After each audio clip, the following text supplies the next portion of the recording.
Jumpa lagi di Garuda Update. Assalamualaikum warahmatullahi wabarakatuh. Kasus Subang terkini mengejutkan kita semua. Bukan Danu yang akan ditetapkan sebagai tersangka, namun sosok ini. Benarkah?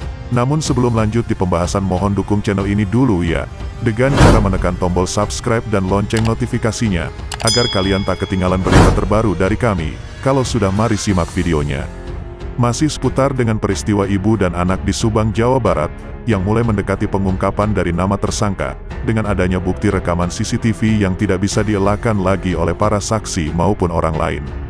Karena aktivitas jejak dan juga langkah-langkah dari si pelaku ini terekam sangat jelas detik per detik dari rekaman CCTV, dan nama-nama dari tersangka tersebut pun kemungkinan akan dirilis secepatnya, sebelum di bulan suci Ramadan. Namun saksi Danu dan juga saksi Pak Yosep Hidayat sebagai kepala keluarga dari kedua korban, kemungkinan tidak ada keterlibatan dalam perkara ini. Dan inilah yang mengejutkan kita semua.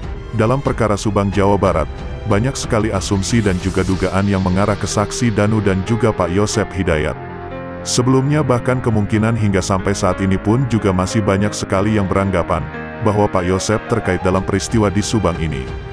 Hal itu dikarenakan Pak Yosep adalah kepala keluarga dari peristiwa ini, dan bahkan orang terakhir yang keluar dan masuk rumah tempat kejadian perkara di Subang ini.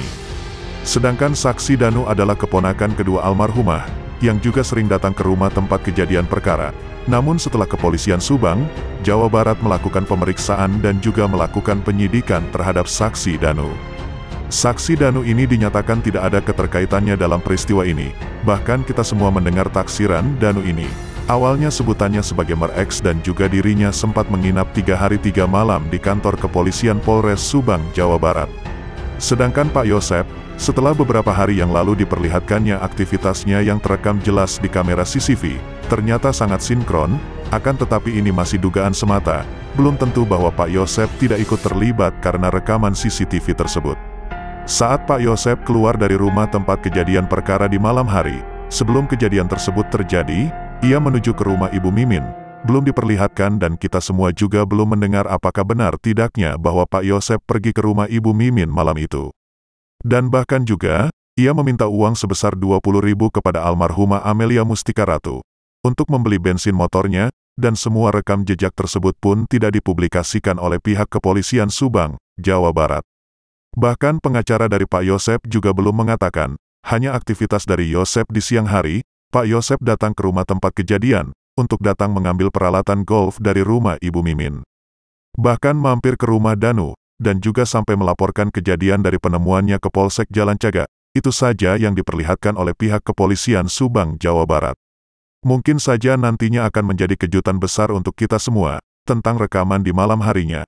Semua aktivitas dan juga jejak para saksi ini atas pernyataannya akan dibuktikan kebenarannya dengan rekaman CCTV ini. Namun juga belum tentu bahwa Pak Yosep ini tidak ada keterkaitannya.